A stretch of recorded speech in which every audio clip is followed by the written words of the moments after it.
Are you looking to get on stage in a bodybuilding show for the first time? Or maybe you've competed before and you're thinking of giving it a second crack? We have got the episode for you. Welcome to Muscle TV podcast. I am your host, Scott Goble. And they say in the bodybuilding world, it's not the competitions, it's not the trophies, it's the people you meet along the way. And in my case, I met Luke Schembri and apparently we're just bound together for eternity. Welcome, Luke. Thanks, Scotty. Thanks, mate. It's good to be back. And first podcast for a while. We haven't had a guest, so keen to dive into this topic.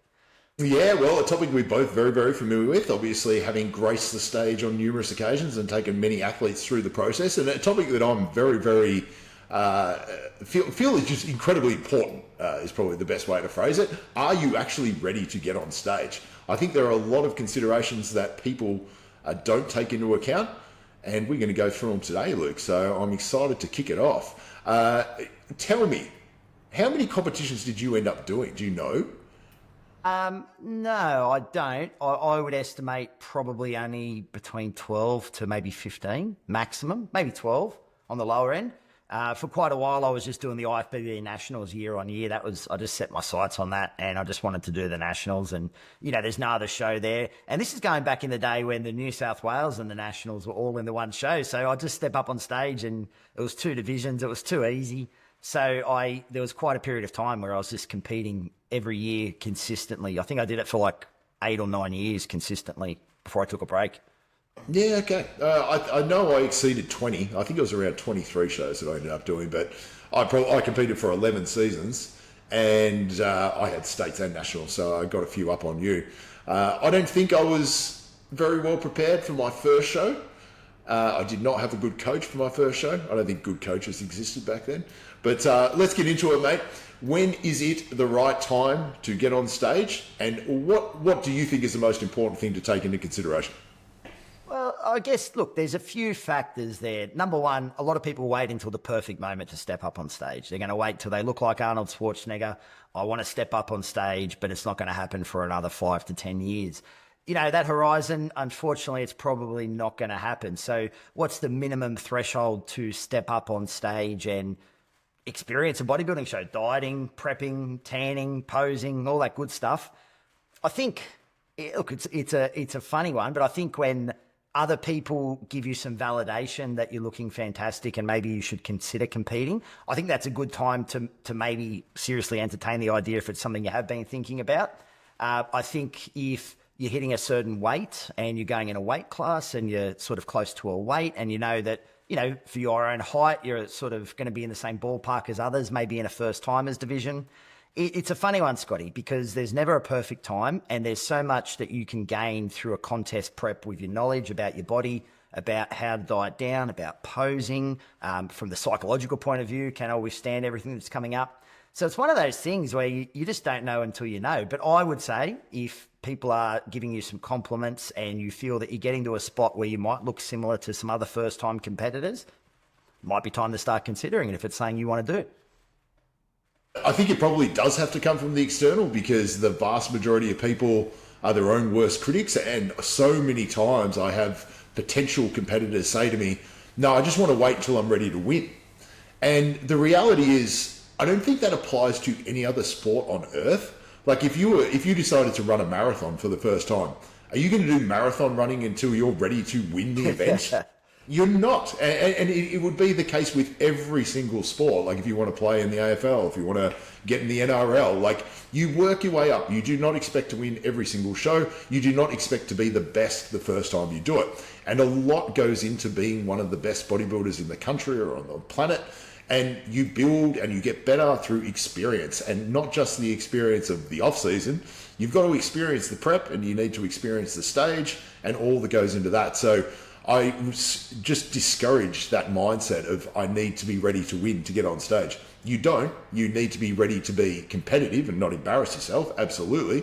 But outside of that, I think to be a great bodybuilder, you need to experience bodybuilding. And in order to do that, you're just going to have to bite the bullet and make your way to the stage. And do you as well, Scotty, like you'd know, competing against other people that have been levels above you, one way to look at it is, oh, shit, I'm going so bad. This is terrible. The other one is, well, that's what I've got to aim for. And I remember my first IFBB bodybuilding show, we were doing the weigh-in, and I competed against Sam Pappas, who was a Doherty's member down in Victoria, legendary Victorian bodybuilder. And I saw MAXS MuscleTV legend. Yeah, MAXS MuscleTV as well. And Sam took off his shorts and was just in his posing trunks to weigh himself. And mate, I was blown away. I'd never seen a set of legs like that before. And it wasn't in any way discouraging. I knew he was going to absolutely destroy me. I didn't care. I was just happy to be around his presence, and it gave me a real understanding of, potentially where I needed to take things if I was going to be competitive. So I can understand there's that discouraging aspect, but I think a lot of people overlook just how much motivation can come about seeing other top level competitors being backstage, getting to know them after a show, staying in contact with them, starting the network. There's just so much there. Man, absolutely. And you do get better by comparing yourself to the best, and you don't know how good you are until you compare. That's what bodybuilding is. It's a sport of comparisons, and sometimes people that look fantastic by themselves don't look as good on that stage amongst others, and some people that just look okay by themselves look better once they're on that stage. So yeah, I think it is a case of you need to attend some of these shows. You need to get a bit of a gauge for the level it's at. But if you're competitive and you want to compete and you want to be a good bodybuilder, yeah, it might be time to get up there. Now, in terms of some of the other considerations to take into account, I would say that external factors can weigh heavily on a prep. So you need to know that you're in a position where the rest of your life can almost be at maintenance levels, like in terms of work, relationship, finances, things of that nature. Prepping for a show is stressful. It's physically stressful, it's psychologically stressful. So if you've got a whole heap of additional stress coming in due to crazy work demands, you're changing occupations, your relationship's not doing well, maybe if you want to end it, start a bodybuilding prep, or financially, if you're under the pump, then bodybuilding is not going to help you in any way, shape or form. And in fact, you're probably not going to get the best possible outcome, are you? So I encourage everyone to make sure that life outside of the gym is at a maintainable level. There's no such thing as a perfect time to prep. I doubt many of you listening are, self-made billionaires that just kick back and have your butler and your maid take care of, all the things around the home. But you need to understand that it is going to take up a lot of your time. It is going to be hard. And other aspects of life need to be in a relatively good spot at the time. That's very true. I got one question for you, Scotty. What about someone who is obviously not ready for a bodybuilding show? Like maybe they've dropped 50 kilos. Great work. Good luck. But they're obviously not ready. Should they be allowed to compete? Should the promoters be able to step in and say, look, for the integrity of the show and the quality of the competitors, we've got a minimum threshold, and it's going to be subjective. Like there's no objective sort of standard. Yes, you can compete, or no, you can't. But how does that one sit with you, Scotty? Yeah, look, it's a very broad philosophical question. It's a tough one to answer. Some of the federations have introduced the transformation division. So perhaps if that's the case, you could lean towards a federation that has a transformation division, and it's based on, what you've accomplished over the previous year, more so than the final outcome, or at least that's my understanding. In terms of getting on an IFBB stage or something like that, where they don't have that division, look, I think anyone can do whatever they want, and I think that's just the way it is. And that might mean that someone gets up there that just does not look at all like a bodybuilder. And if that's what they want to do, then they have the right to do that. But they have to also understand that there could be, negative repercussions and things of that nature. You are being judged on your physique, and if your physique is not up to the standard, you can expect criticism. And I think justifiably so. You've entered a sport to be judged on your body after all. So if that's the case, make sure you've got some pretty thick skin, metaphorically as well as literally in this case. And hopefully you still have a good experience. But for the vast majority of people, if you're not competitive, if you don't look the part, it's not going to be a good time. So I would discourage it. Well, and, all sports or activities, a lot of them have some basic qualification as well. So, but I think, going back to what we said, that external validation is very, very important, because that can potentially help to prevent any situations like that. And also just yourself, just doing comparisons. Am I looking anything that would approximate the people that I'm trying to compete against? And do I have any external validation? I think that's a pretty good metric. And then just get into it, have fun. You're going to learn heaps. your first prep might go amazingly well. It might be a disaster. You might find you love it. You might have a mental breakdown. You'll find out one way or another. Yeah, exactly right. And that is the thing. That's why you don't wait until you're going to be the best in the world. But you've just got to survive the process first. Like, there's one thing building muscle. It's a whole other thing displaying that muscle at 4% body fat. So, yeah, if you're thinking about it as a general rule of thumb, I'd encourage you to give it a crack. Now, in terms of you've made the decision, Luke, you're ready to go. Do you need a coach? Do I need a coach, Luke? Well, I've pretty much always had a coach, Scotty. I've had 3 in my time, and they have been so helpful, so helpful. Maybe it was a different time, but when you couldn't get as much information off the internet about bodybuilding and competing. But that can be a double-edged sword because there's so much information. What do I need to take seriously? What do I need to sort of avoid? I feel that a good coach, can be indispensable. They can take a lot of the mental, cognitive load away from you. They hopefully are going to be grounded in objective reality and let you know exactly how you're going. So there's a lot of benefits to having a good coach. The issue becomes, how do I find a good coach? Because if you do look online, everyone's a fitness coach nowadays, and good luck to everyone. But how do I distinguish between somebody who maybe is going to give me cookie cutter programs and extreme sort of protocols versus someone who is going to help me to achieve the goal that I'm trying to achieve? So I think that becomes the big distinguishing factor. Not so much, do I need a coach? I would say yes, in bodybuilding, they're so important. It comes down to, how do I find a good quality coach who has my best interests genuinely at heart? I think that last sentence is the most important one. Do they have my best interests at heart? Because there are coaches out there with immense amounts of knowledge that don't really care about their clients. And then there are ones that have adequate knowledge that care immensely about their clients. And I would suggest you're better off with the one with adequate knowledge that cares a lot, because they are going to put in and they are going to take into consideration both the outcome of the show, but also your health and the potential negative ramifications of doing a bad prep. And a bad prep could potentially take you out of the sport permanently. I've seen a number of people that have tried to compete for the first time, had a horrendous experience due to terrible coaching in some circumstances, and as a result they've never competed again, and it's a real shame to see. So finding a good coach, that'd be as easy as seeing who has the most likes on Instagram and followers, would it not? And that is a metric that a lot of coaches do think defines them. It certainly is. I think there's a few ways to look at it. I mean, you could start with education. It's not that you necessarily have to have a uni degree to be a good coach in bodybuilding, but certainly having some understanding of basics of nutrition and training, that should be the basic non-negotiable. When it comes to experience, there's 2 ways to look at that as well. One could be, what's the experience with the coach working with other people? Do they have any other competitors who have been successful? What's their track history of coaching? Maybe I could reach out to some of the competitors themselves and just ask about the coach and get some feedback. That's always a good way forward. Where do you sit, Scotty, but with a bodybuilding coach has to have competed themselves or not? Where do you sit with that one? I think it's helpful. I think it's helpful if they've competed before, because they can be truly empathetic. They will understand the feelings, not just the science, But I don't think it's a necessity. There are very, very good coaches out there that haven't competed, or certainly haven't competed at a high level or competed overly successfully. Perhaps they're just genetically not predisposed to do well at the sport. They realise that early on, but they're still incredibly passionate about it. And as a result, they've thrown themselves into the sport in a different direction. So I don't think it's a necessity, no. But I think the most important thing you can do is look at their background and their history of putting clients on stage. It's not necessarily about putting clients on stage that win.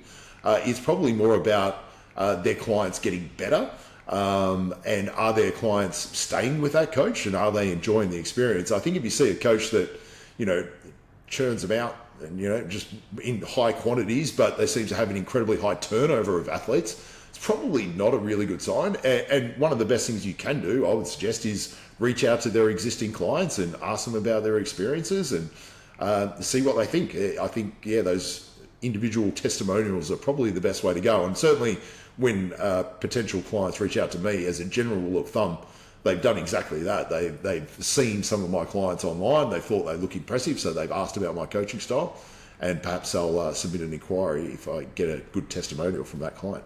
So yeah, I think you had the ultimate, Scotty, didn't you? Like you got your first bikini pro, and then you literally had 100 messages for coaching the next day. Like that story's crazy.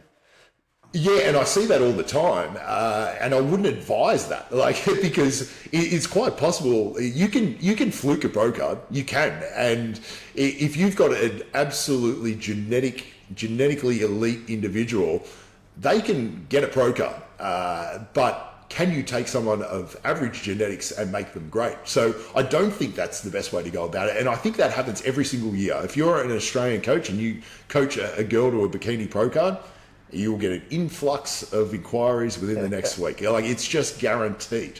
I don't know that should be the case. What you want to see is someone consistently put up high caliber clients and see them get better season to season. That's the most important thing for me.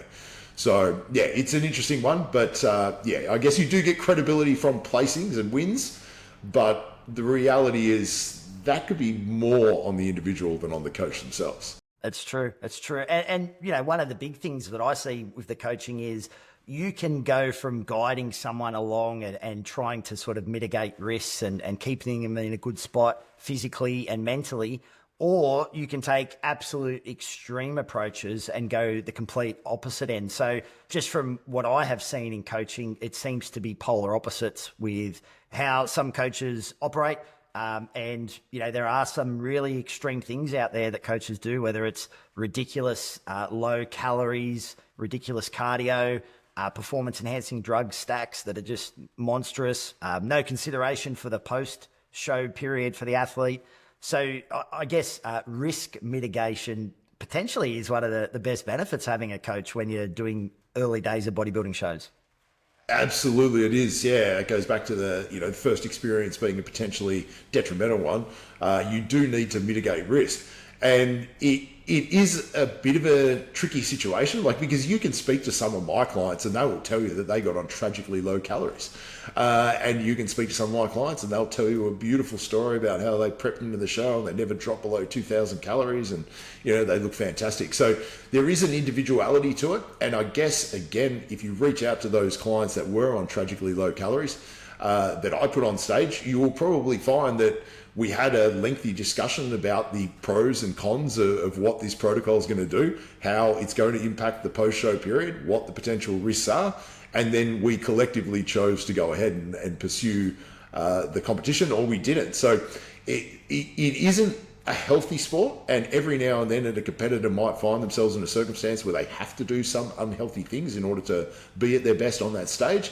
And in those circumstances, is the coach willing to take on that responsibility, still minimize the risk given what needs to be done, and be able to actually explain to the client what the potential repercussions are? Because not every prep is going to be perfect, and especially if you're jumping into a prep at a little bit of a short notice, or perhaps you have excessive body fat to get off in a relatively limited period of time, things are not going to be optimal, things are not going to necessarily be healthy, and your coach needs to be able to explain what that could potentially mean for you further down the line.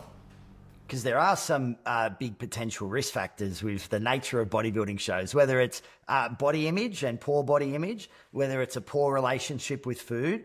There are PEDs involved. It's a bit of a minefield there, Scotty. There's some, three really big considerations, and the coach can make or break it, because if the coach is encouraging you throughout the prep and reminding you this is only a short-term reality, this is not real life, you're going in a bodybuilding show, it's extremely difficult, these nutritional habits and your own views on your body image, you do not want to carry these past the show.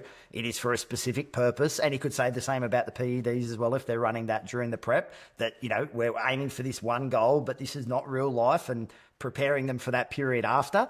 I feel that's a bit of an underrepresented portion of what a coach, or what a good coach should be doing, is, thinking about after the show and thinking about not just the physical health of their athletes, but also from a mental health and a psychological point of view, because body image, food, eating disorders, drug taking, it can be a bit of a minefield, old bodybuilding. Man, can it ever? It always scares me when clients get into bodybuilding to improve their body image. It will almost 100% of the time do the opposite. Like if you're overly sensitive about the way people perceive your body, it's probably not in your best interest to choose a sport where they judge you entirely on your appearance in that one moment of time. And the reality is almost everyone comes out of a show with some distorted perspective on their body image, and everyone comes out of a show with eating disorder markers. Like I think it was Eric Helms did a study on natural bodybuilders, and it was a big study, and every single individual that came out of the show had markers of disordered eating. And it is out of necessity that this happens, because we place an unnecessary importance on every single thing you ingest. We have to, in order to get you in an amazing shape. And as a consequence, you're going to see food as vastly more important and influential in every way than what it really is. So if you go into it with already some markers of disordered eating and a poor relationship with food, a bodybuilding prep is going to exacerbate them. It's not going to make them worse, and it's the exact same thing with the body image. So that's probably a couple of things we should have touched on when we were saying, are you ready to step on a bodybuilding stage? If you have unresolved food relationship issues or body image issues, it's probably time to work on those and not do so through a bodybuilding prep. Definitely. And I think another good metric to possibly judge a coach on is the why. If they're telling you to do something, can they actually explain why? And if they can't explain, are they able to give you the resources and point in the direction, or are they working with any other health professionals, maybe like a physiotherapist or a psychologist or something like that, where they can, find the answer for you? You need to be wary of, I guess, coaches that don't know the why, or don't want to tell you the why, or they've got an extreme approach and they haven't really explained it. I think that's where a lot of what we're talking about here with body image and nutrition and PED use and all that, the why. Why am I actually doing this? Like, what is going to be the real world benefit? 100%. I think it's a tool that a coach should use on a regular basis. I think you get much better buy-in from your clients when you explain the why, not just the what. So I'm always trying to emphasize that. But if your coach tells you, do it because I told you to, it is a bit of a red flag. Like, they should have the time, they should have the knowledge and the ability to articulate the reasons behind it. And they should also be able to let you know both the pros and the cons of potential alternatives. Like if you say, oh, can I just do more cardio rather than hit steps? They should be able to explain to you why they prefer you to keep your steps high and keep your cardio low. And then also understand that under some circumstance, time management or otherwise, you might have to take a different approach. So explaining the why is very, very important.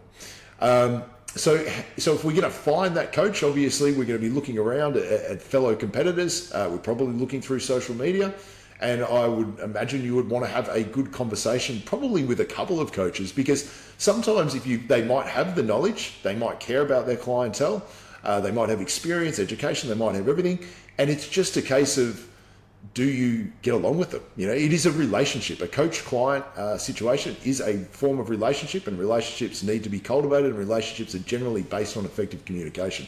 So speaking to a prospective coach before committing is probably a good idea, in my opinion. I'm sure you would agree, Luke. It is. And also, I know this might sound like a strange metric, but, sometimes their social media following can let you know just how responsive they're going to be. Because if they've got a bustling social media profile, it takes a lot of time, a lot of effort, there's a lot of content, they get a lot of inquiries. So, you just want to make sure that your coach is going to be available for you. And that doesn't mean they're going to be answering an SMS message at midnight, can I have this midnight snack? But it does give you I feel it gives you some good understanding about what you might be able to potentially expect if they're super busy, social media, doing content. Maybe they've had some great personal achievements themselves. Maybe they're still competing. These are some things to watch out for. And I'm not saying it's always a bad thing, but you just got to factor this in. Is my coach going to be available for me the whole way through? Because, mate, I hear so many stories about coaches that just drop their clients like 4 or 5 weeks out because they're doing their own show or they've got something else on. And, that's just terrible for the athlete. It keeps them in a very bad spot. So you really want to do your due diligence with whoever you're going to select for your bodybuilding prep as a coach. Yeah, that's good. I've known people to go with incredibly high profile coaches, like coaches that coach Olympians, multiple Olympians. And they've been incredibly disappointed in the experience because that coach is too busy and they are too focused on their high caliber clients, which they utilize for marketing and generating inquiries. and the rest of them are just brought in, they pay their money and they just spit them out and they're done with them. So it isn't necessarily about the coach's reputation or standing within the industry. It's whether they have the time and the care for every single individual client. Now, in terms of a timeline, Luke, what do you recommend if someone comes to you and says, I'm thinking about doing a bodybuilding show? How long do you want to work with them for? Look, I try to make it to 12 months. It doesn't have to be. And I'm not just trying to generate more revenue or anything like that. But you've got to have some understanding of how that individual is tracking along, what they're doing right now, the changes that I'm going to give them, what changes do we see in terms of their overall results, as well as having a really good buffer for a contest prep. So if it's just a contest prep, I really try to push the line of doing a prep before a prep. And all that is a period of time where maybe for 2 months, you're going to tighten up the nutrition. You might increase your cardio a little bit, but you're going to start taking things seriously. There's not going to be big binge eating sessions. You're going to train hard. You're going to really focus in. And that gets you in a good spot, which I normally like to have at about 16 weeks out where we can sort of start the prep. But I've had a lot of luck with the prep before the prep because it helps to get the athlete to switch change their mindset, change it from the off season where you can sometimes be a bit complacent. Calories are higher, I'm eating out. Maybe I'll skip the odd set or two because I want to get back home and watch my favorite TV show. And so I've just found that prep before the prep helps to narrow the athlete's attention and focus. And then it can lead on to a good contest prep, which is 16 weeks if they're in decent shape. If they're not in decent shape, 16 weeks can be very problematic because of the extreme approaches you need to take. Number one, you might not make the show. And number two, we're just talking about all those risk factors. They go through the roof when you're aggressively dieting. Your relationship with food, your body image, all of that can take a hit. You're looking for, additional supplements to take to speed things on. It can be a recipe for disaster. It doesn't mean that it's impossible. And some people prefer to have a short, sharp prep. That's how they perform better with. But I have found that a longer duration prep and potentially working with someone for at least 6 months of the off season generally gives the best results. I agree completely. I can almost get to the point now where I can determine athlete success by their starting point in the prep. And if you work with a coach in the lead up to the prep, they should be able to position you for a good starting position. So I am looking to start my preps roughly around 20 weeks out on average. I have some that are shorter, I have some that are longer. And at that start of that 20 weeks, as a general rule of thumb, I want your body composition to be good. I want your metabolism to be high. I want your output to be low and stress and fatigue and all of that to be at an absolute minimum. That way we've got plenty of little levers and things to pull, lots of room to move to create the deficit moving forward and get you in dynamite condition. If any of those factors are not in place, it's going to lead to a much, much tougher prep. And by working with a coach for an extended period of time in the lead up, they can get you to that spot. And I sort of reverse engineer back from each show with each athlete. And I'm like, all right, if we're going to start prep at 20 weeks out and I want them to have a really good metabolism, then I need to have them in a decent surplus for a period of time up until that point, at least 10 or 12 weeks. Now we're 32 weeks back from the show. Okay, if I'm going to have them in a surplus for 10 or 12 weeks leading into that start of prep, but I still want them to have pretty good body composition then, maybe I need to proceed that 10 or 12 week build period with a 6 to 8 week cutting phase to pull off an aggressive amount of weight. Now we're already 40 weeks out. So, all right, we're 40 weeks out. But we've got some improvements to make. We've got to bring up the glutes or the lats or whatever it may be. So prior to that, we've got another 12-week building phase. Like I've just mapped out a year. You've got a 12-week build, an 8-week cut, a 12-week build, and a 20-week prep. That's a year in bodybuilding. Time goes fast, and time is precious, especially when it comes to improving your physique and building muscles. So I completely agree that anything much under a year, you're a little bit pressed for time. Like you're probably going to compromise something in terms of either improving the physique or positioning yourself for a really smooth prep. So I like the long lead in time as well. And if you are thinking of competing, get out there and speak to a coach well in advance. If you come to them at 20 weeks out, you're limiting the things that they can do with you. You literally have no opportunity to improve your physique. And I think people misunderstand what a bodybuilding prep is and they think they're going to potentially even grow into the show. No, the start of your prep, that level of development you possess is probably going to be that level of development when you step on stage. You're just losing body fat in that last 20 weeks or so. So it's an issue if you try and go with a much, much shorter timeline, because the post-show ramifications are the really bad thing. And the more severe the deficit, the more severe everything is. Like the metabolic suppression, the hormonal disruption, the hunger, all of it. And if you end up post-show with ridiculous hunger, terrible metabolism, and hormonal dysfunction, it's going to be tough to navigate that reverse, isn't it? It definitely is. What was the shortest prep you ever did, Scotty? And was it successful? I don't think I ever did less than 20 weeks because I was a notorious fat guy in the off season. So, but those preps were too short, Luke. They were too short. I didn't put the best possible physique on stage, and I did suffer post show because I would do things like drop 30 kilos in 20 weeks. Like, yeah, I was dropping an enormous amount of weight. So I don't advise that. That's not a smart approach. I have learnt through my own mistakes, and if you work with me, hopefully you won't make the same mistakes as a result. Yep. Experience, my friend, experience. Exactly. All right, so we know the timeline we're working towards. What's another consideration? I had a client recently pull out of the Season C shows. He was a first-time competitor. He pulled out, not because his physique wasn't worthy. He was doing a fantastic job. He's got absolutely no issues in terms of development, work ethic, anything like that. He was an absolute beast. He pulled out due to finances, Luke, and I can understand that. Living is very expensive, and bodybuilding shows are deceptively expensive. There's a few things to take into consideration. You want to take us through a few of the more important ones? Yeah, sure. And it can sort of be one of those things, Scotty, where you just keep throwing money at the fire because once you're committed, you're like, well, I've come this far. And so you get hit with all these bills at the end and it creeps up very quickly. But look, I made a short list. I mean, the coaching itself, that's a consideration, especially if it's a weekly payment all the way through prep. There's the food aspect. You know, you're going to be using a lot of whole foods, and there can certainly be some savings there, but you will find that your food bill just increases because you tend to naturally look for a bit more variety, more nutritious foods, whole foods, lean proteins. That sort of adds up.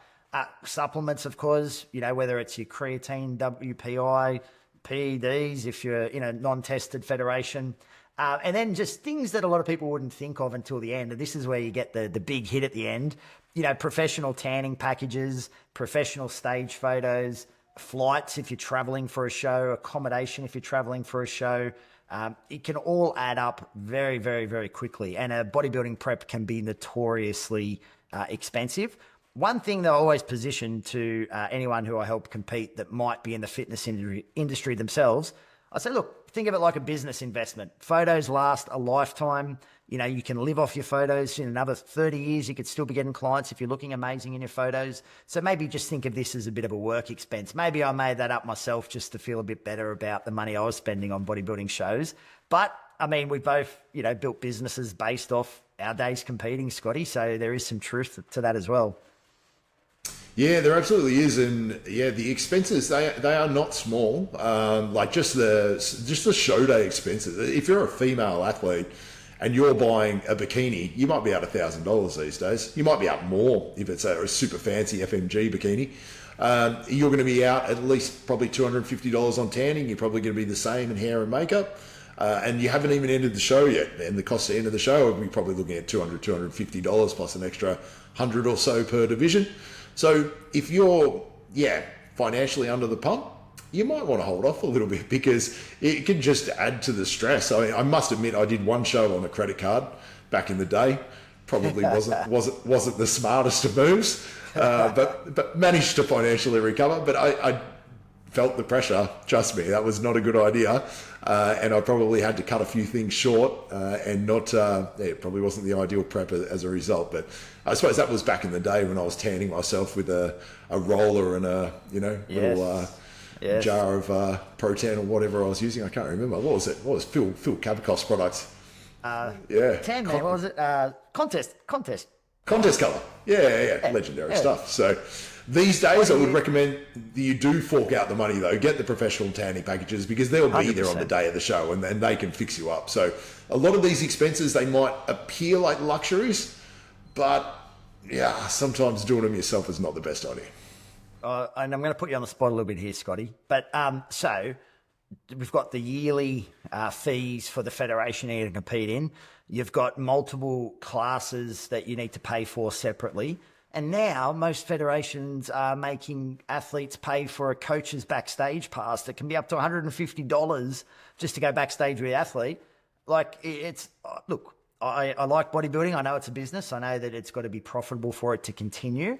But it does seem like it's become a little bit greedy with what's expected for the athletes. I mean, you could compete in 2 divisions, and that alone with the yearly fee, the coaches backstage pass, the divisions, you might be looking at, $600 just for that.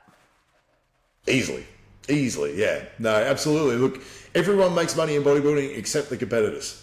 They lose money. The promoters, promoters make money. The coaches make money. We're all making money. But the competitors, nah, you're just handing it over. So, yeah, look, it is just the reality of the situation. And look, hopefully your coach is friends with Tony Doherty and can scam his way backstage. I don't know, and you don't have to fork out for that backstage pass. But it's just expensive. It's just expensive, and that's the reality of it. And you want to be aware of it, and that's part of what this podcast is all about. Save your money. Probably the smarter people are chipping away at the expenses as they go. They're trying to get their posing suit relatively early, get that expense out of the way. They're trying to register for the show relatively early. Let's get that expense out of the way, because these expenses, they just keep popping up. So you do need to be smart with your money, and you do need to budget, and you do need to understand that when you get to the day of the show and you need that money for those photos, that you can actually afford it, because that's what you're doing it for. You're doing it for the memories. Like, get the photos, people. You are. Please get the photos. Yeah. And the one hidden expense, Scotty, that always gets first-time competitors, it's the hidden expense of bodybuilding show. You have to pay for the sheets and the pillowcases and the towels that you've ruined in the hotel because you've slept in your spray tan and you haven't packed your own sheets. I think we all learn that lesson, one time. And we never make it that same mistake. I have been stung with an excess cleaning fee once. Yes, just the once. So yeah. Pack your sheets and towels if you're doing an interstate show. Absolutely, good advice. All right, another decision that's very, very important. What federation and division is for you? This is probably one where I guess it's maybe not your job to know, and another one that a coach could potentially advise you on. And a lot of federations, they actually do run workshops for potential competitors, and they'll take people through posing, and they'll have a judge speak on the criteria. So I would certainly encourage you to attend those workshops. I know IFBB does them, ICN does them, and FMG does them. That's 3 of the big ones. I'm sure NBA and the other federations do so as well. So I would probably recommend attending those, speaking to some of the judges, speaking to some of the fellow competitors there, and get an indication of, are you of the standard to compete, and what division is best for you. There is a little bit of variance between the criteria at each division. If you look at a ICN bikini girl, an IFBB bikini girl, and an FMG bikini girl, they do look slightly different. The IFBB and FMG might be similar, but FMG, as a general rule, is a little bit heavier in the lower body and not requiring as much development up top. An ICN bikini girl requires nowhere near the same level of muscularity and condition. That would be more like an ICN fitness model. So it's something that you need to make yourself aware of to give yourself the best possible chance of success. And the best way to do that is probably get in front of the judges and the people that run the federations and determine the criteria and decide the results of the show. So my advice would be, look into each federation, attend their workshops, and find out for yourself. Anything you'd like to add there, Luke? Yeah, I guess just as well, there is an objective standard. Am I natural or not? Like that is a big line in the sand, really is. And, if you are natural, you should be in a federation where that other athletes are also natural. I think that's fair, and there's no problem with that. If you're in a federation that's not tested, you know what? I feel in some ways that can even the playing field a little bit too, because sometimes in a natural show, you might have people slip through that aren't natural. Whereas if you're in an untested federation, you can assume that most people are doing things relatively in the same ballpark. And it does in some way make it a little bit fairer. Would you agree with that, Scotty? Yeah, I do. I would like to think that people are ethical, but they're not necessarily. And I wish that only naturals did the tested federation, and I don't mind if naturals do the untested federation, but they have to do so knowing they're going to be up against tested people, and if they lose to them, you can't really have an issue with it. But absolutely, it's just in your best interest to go in the federation that aligns with your performance enhancing drug use, I guess, at the end of the day. And you've got plenty of opportunities in each category, untested or tested. So yeah, that is a very, very important delineation that we need to draw there. That's a good call. In terms of the actual process itself, where do we begin, Luke? Should we start? Probably nutrition is the starting point. You want to kick us off? Yeah, so it does start with nutrition. I guess you want to be heading into a contest prep on a decent amount of calories, whether it's the actual prep or, like I spoke about, maybe a prep before the prep. Either way, you want to be on a lot of calories there. Otherwise, you've got no room to move. And I guess, look, that's the big one. It's the total calories throughout the prep. That is going to be the overriding consideration. You want to be thinking about a very high protein intake, higher than you'd probably run in the off season. You know, maybe as high as 3 grams per kilo of body weight to, you know, maximize muscle protein synthesis and to hold on to as much lean tissue as possible. You want to try to fill up a lot of the remaining calories with carbohydrates. Fats are the one variable that can sort of come down. But I think the overriding thing is just the calorie intake is going to change. And, you know, coming into a contest prep, making peace with that and being prepared for what is ahead, because there will be physical signs of hunger, like I'm feeling hungry. And then there'll be a complete period of just brain fog, you know, nothing works in my body. I'm a walking zombie. And you know, it's all sort of linear. It happens slowly over the prep, but you've got to factor that in. And it all comes down to your calorie intake. So the overriding consideration when it comes to your nutrition is the preparation for the fact that my calories are going to be restricted whilst my body fat is getting down to an unusually low level, whilst I'm also still trying to have a very high output of physical activity from my weight training, maybe some cardio, posing, plus my general life duties, which I won't have, you know, time or energy for. So calories, without a doubt, that's the main consideration. 100% agree. Yep, you need to create that deficit, and there are certain ramifications of being in a deficit. And there are certain things that happen to the body when you get to low body fat. It's just the reality of it. A lot of your hunger signals are just based around your energy reserves, your primary energy reserve being body fat. So the leaner you get, the hungrier you get, and you need to be able to tolerate that hunger.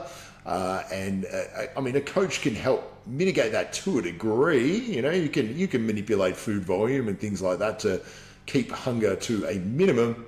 But if you're going to get in dynamite condition, you're going to be starving regardless. It's the same sort of thing with fatigue. You know, it is the coach's job to minimize fatigue, because fatigue makes it difficult to continue expending the calories that are required to remain in that deficit. But there's a certain level of fatigue that comes from just being an incredibly low body fat percentage. So you have to be accepting that you will not be at your energetic best closer to the show. In terms of dealing with hunger, the best advice I ever got was accept it. Like literally, that was probably the best, most meaningful advice I ever got. And it sounds ridiculous, but because it is just a byproduct of getting incredibly lean, you can spend an enormous amount of mental bandwidth just trying to combat it and figuring out ways of, can I have this diet jelly? Can I drink this water here? Maybe I throw down this fiber supplement there. And I've tried all sorts of things to chase away hunger. As a general rule of thumb, I just got bloated or something as a byproduct, and I still wanted to eat. It's the best thing I was ever told was create a positive association of hunger, understand it's a necessary part of the process, and realize that it is a byproduct of getting really lean. If you want to get really lean, you want to get hungry. Embrace the hunger. It's either that or take Ozempic or retatrutide these days, Luke. That is very, very true, Scotty. I know that I've had some preps where I'd only talk to people if they would look at the Cheesecake Factory shop menu and point out their 3 favourite cheesecakes. Otherwise, I wasn't going to talk to them. And like you said, it takes a lot of mental bandwidth, and it does make things a lot more difficult. Then I've had the preps where I'm like, I'm hungry, I'm starving, I'm low energy. I'm like, beautiful, this is exactly where I need to be. And I'm really thankful that I've pushed myself to this point. And even if there's 4 weeks of hell to go, I'm just so happy that I'm here. And so the hungers are sort of a secondary consideration. So for myself, I've found in the preps where I maybe haven't taken it as seriously as I could have or done my best, there's a lot of dreaming about food, a lot of man versus food episodes as well. And the times where I've like really, really nailed the condition, the hunger just hasn't been a consideration. It's been like, I guess, my crowning glory of this prep, that I'm starving and I'm looking this way and I know I'm on track. So, you know, it's just a mindset shift, but it was something that really profoundly affected my bodybuilding preps. Yeah, if all your algorithms are just food porn, you might not be going about it the best way. The chances are you're just increasing your food focus when you want to be decreasing it. So resist as best as you possibly can. On the supplementation side, Luke, this is something that I am not big on in the off season as a general rule of thumb. I think most athletes should be utilizing food to acquire all their essential nutrients, or the vast majority of them. There's a few things I'll recommend, obviously. But I do find that I increase the supplements in a contest prep as a general rule of thumb. Are you similar? Yeah, definitely. There's a couple of considerations there. One is the lower calorie intake. So if you take like WPI or whey protein, you know, you're just pretty much getting protein and you're not getting really anything else. So it's a great way to keep the calories down while you're maximizing a particular micronutrient, a particular macro. But then also on the topic of micronutrients, you know, aiming for whole foods during a prep and getting as much you can in from the food is important. But again, due to the low calories, you might find you can't hit your omega-3 fatty acids, you can't hit your fiber. And so they become very, very important. Even something like maybe a multivitamin can have a place during a contest prep. And, you know, of course, your stock standard, like your creatine, which you're on all year, but it makes up for the potential lack of micronutrients and also the calorie restrictive nature of the actual bodybuilding prep itself. It allows you to hit those micronutrient targets and just to be healthier and to feel better. Yeah, 100% agree. I think your food quantity and, as a general rule, even the diversity does get limited in the latter stages of the contest prep. And when you are restricted in the types and amounts of food you're going to eat, you do increase your likelihood of getting some sort of deficiency. So yeah, that's when I'm really leaning into multivitamins. I might even have people supplementing with, you know, individual micronutrients, calcium, magnesium, zinc, all sorts of stuff. In addition to that, omega-3s, they're the things that I do lean into a lot more in prep. Whereas the off-season, I'm generally like, eat lots of food and take your protein and your creatine and you're generally okay. From a training perspective, looking back, I used to do lots of stupid things when it comes to my training, and I don't let my clients do that now. I used to escalate the training volume. I used to drop set things. I used to superset things. I used to try and burn calories with my resistance training. I no longer do that. I now treat resistance training as a tool to retain muscle. And as a general rule of thumb, as my competitors get closer to the show, their training volume actually comes down. And I am trying to achieve a minimum threshold to retain muscle without inducing additional fatigue in the latter stages of a contest prep. And I even try and combat fatigue by minimizing things that require internal stabilization, and you can utilize the external stabilization. And by that, I mean, I transition from free weights over to machines. Do you have any other little tricks that you use? Yeah, so basically aiming to lower the intensity primarily by lifting a lighter weight per rep, so maybe higher rep ranges, shorter rest periods in between sets. So even though there is a bit of an increase maybe in the volume of the session, it's at a much lower intensity, which ends up being less work that the athlete's performing overall.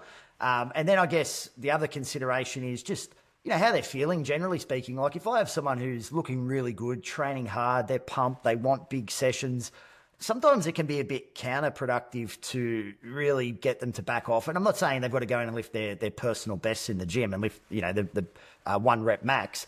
But if someone's pumped and they're in a really, really good spot, I have found that previously trying to hold them back too much can sometimes be a bit counterproductive. So it's about assessing the individual's needs. You know, if someone's a busy parent working hard and they're not getting enough sleep, but they're on track, reducing the volume can be very helpful to try to improve their recovery. But for someone who's maybe young and this is what they're doing and they're pumped, look, I try to get them to be smart and I'll try to make some modifications, but it really comes down to the individual, how they're dealing with it and their own preferences. Yeah, it does. I think no one can really expect their recovery to improve in a contest prep. If you're restricting calories and you're increasing stress in the form of output targets, steps and cardio and things like that, they're all imposing a form of stress on your physique in addition to that of the resistance training. So as your food goes down and output goes up, I think training volume needs to be controlled and modulated, and it should be trending down as a general rule of thumb. Now, when it comes to cardio and steps, both obviously very, very important. We're trying to control expenditure. Like what we are trying to do is drop body fat, and that is a case of establishing a deficit. It's obviously calories in as well as calories out. So we want to control those calories out. How do you break up the steps in cardio, Luke? How do you like to distribute them for the individual? Yeah, so I like to just aim for a daily step target. I know it can be up and down depending on the type of cardio that they're doing, but I always put the cardio in addition. So if they're doing a lot of walking, that can contribute to the step count. That tends to be where most people do their cardio. For some people who are doing other modes of cardio, we might just aim for a step count outside of that. But, you know, Scotty, when it comes to cardio during a contest prep, maybe my brain has been stuffed up by my last coach, who was the king of conditioning, Justin Wessels, and would do 5 45-minute cardio sessions in the one day, you know, for the last 4 weeks before a contest, and then looked like he did. So, you know, I'd still do prescribe a decent amount of cardio, and we do look to taper it off. I try to keep at least 2 days a week where you're not doing any training under ideal circumstances. So 5 days where you're going to do your weights and your cardio, trying for 2 days rest. I know back in the day when I was training, it was 6 days a week, and I probably didn't meet my recovery demands. So 2 days off per week, no training. That's what I try to aim for the majority of the prep for most of the people that I prep. Unless they're a bit behind, we need to pick up cardio. We need to put the foot down. It is what it is. But good old Justin Wessels, I think he stuffed me up with what I think is appropriate cardio during a contest prep. Well, there's 45 minutes of walking on a 2% gradient at 5 kilometres per hour, and then there's 45-minute sessions where on the Stairmaster smashing it out at level 12. So I'm pretty clear in my delineation between steps and cardio as a general rule, and I keep them separate. And steps to me are low intensity. It's low intensity walking. That's what it is. That doesn't count as cardio. You have to get your heart rate up over 120, 130 beats per minute for me to count it as cardio. And at that point, we measure it and control it completely separately. And the breakdown of the two probably comes down to the individual's preferences to a degree, as well as their recovery. If you're like a professional athlete like Christian Caldwell, who bases his life around bodybuilding, he's happy to do 15, 16,000 steps a day. He just is. He can fit it in, he can work it around clients, and that is his preference. He's a very heavily muscled individual, and he finds that doing any sort of intense cardio has a much more profound stress response on him because he's around 115, 120 kilos. So it's a little bit harder than just everyday walking. Whereas I've got other clients where they're just incredibly pressed for time. It's unrealistic for them to be doing 15,000 steps a day. They're doing their best to get in 10 to 12. Sure, we just have to lean into a little bit more cardio as a consequence because there are calories that need to be burnt. One more thing we probably need to touch on, Luke, before we get into the nitty-gritty of peak weeks and things like that, which might have to be saved for episode 2 of this contest prep series we're doing, will be posing. Something that a lot of first-timers neglect. Probably something that we neglected, I'm sure, in our first few shows. Posing is not easy. There is no way that you can get ready for posing without posing. You can do all the cardio, you can be the fittest man in the world. If you want to hold full body isometric contractions in a variety of positions and make it look effortless, the only way to get good at that is through posing practice. So did you have a particular approach, or were you just like, you know, Luke's got me in the gym today, Luke Wood's got you and he's going to run you through a few rounds and you're going to gas out and you're going to realise that you need to do more work, and that's when you start posing? Yeah, that's how most of us do it, yeah. I've got to say, I actually did the most posing practice for my first ever bodybuilding show. I had a posing coach, and this is going back in 2003 because I had no idea. And I actually put in the most effort, and then I got very complacent and my posing went downhill over time, which did affect me, especially how I looked on stage. But going back to what we said, you know, if a new client was to come up to you and say, look, I want to compete, that 12-month time frame, one thing that I recommend all the time for a first-time competitor is start posing 12 months out. There's a muscle memory component. If you think about posing, it's a very strong isometric contraction. So you're contracting the muscles. They don't change their length, and it's everything that's facing towards the judge. So you might have, you know, half your body and you're flexing all of those muscles with isometric contractions. There's a genuine fitness element. There's also a mind-muscle connection. You know, you don't want to get the shakes on stage because you're holding a pose too tight and you're shaking, and you want to consider the transitions, and you don't have to look like like a Mr. Olympia posing, but if you can make the transitions between poses just flow or not look awkward, at the very least, it doesn't draw unwanted attention on you for your first show. Same deal when it comes to getting the shakes on stage. If you don't have a lot of practice posing, that can stand out. And it can even carry on to something like just sweating in general and your overall composure, because if you don't have that, let's say, posing fitness, then when you're on stage and the adrenaline's pumping and the stage lights are on you, your body's going to go in overdrive. You know, you're going to feel it. And it's going to affect your ability to show off your physique in the best way possible. Yeah, I think the posing side of it probably needs to be more strongly emphasised for the male competitors. The female competitors seem to understand its importance. They invest a lot more time and effort into it, in my experience. But yeah, the guys, look, it can make or break you. I mean, I've won shows by outposing people. I have no doubt about it. And it can be the difference if the show is incredibly close. You are not only judged on your physique, you're judged on your ability to present that physique. And if you can't present it to its, most sort of favourable positions, then yeah, you have the potential to be beaten by someone that has an inferior physique. So I would strongly encourage people to do the same. Learn the technical aspects of the poses early so that you can execute them properly. And then as you get leaner and leaner into the show, you maybe make some minor little tweaks and adjustments to emphasize strong points or hide weak points or whatever it may be. But ultimately, I'm a big fan of quality over quantity when it comes to posing and trying to pose under stage conditions. Like, you don't get to take breaks in between poses on stage. You can't hit a front double by, put your hands on your hips, rest, let your belly hang out, take a few deep breaths before you go into your lat spread. You need to pose as if you are on stage. And I think that's the only way you can build up that posing fitness. I was never one of those people that, said, I pose for an hour a day. No way. And I've never been on stage for an hour. So why would I need to pose for an hour a day? I would pose and all I wanted to do was get to the point where I could do 3 rounds of mandatories back to back to back, because my whole theory was I am going to be called out, in a big lineup. Then I want to be called out in the first call out, and then I want to be called out again in the last call out. So I need to be able to do 3 rounds of mandatories, and in between that, I need to be able to stand in a perfect front relaxed pose. And that's what I practiced. And if I could do that without letting my stomach hang out and keep my legs on and keep my lats flared and everything else, then I probably knew I had the adequate posing conditioning to take the stage. And then you know what would happen, Luke? I'd get on stage and I'd pose twice as hard, because I didn't have a mirror there, and I wasn't sure if my legs were on, and I didn't want to look at them, so I just flexed them twice as hard, and I still gassed out after 2 rounds. So, it's a tough game posing, and you need to invest time, money, and effort into it if you want to be good at it. But Luke, I think that's all we've got time for today. We'll be back with episode 2 of this contest preparation series. We'll focus on peak week, show day, and the all-important reverse.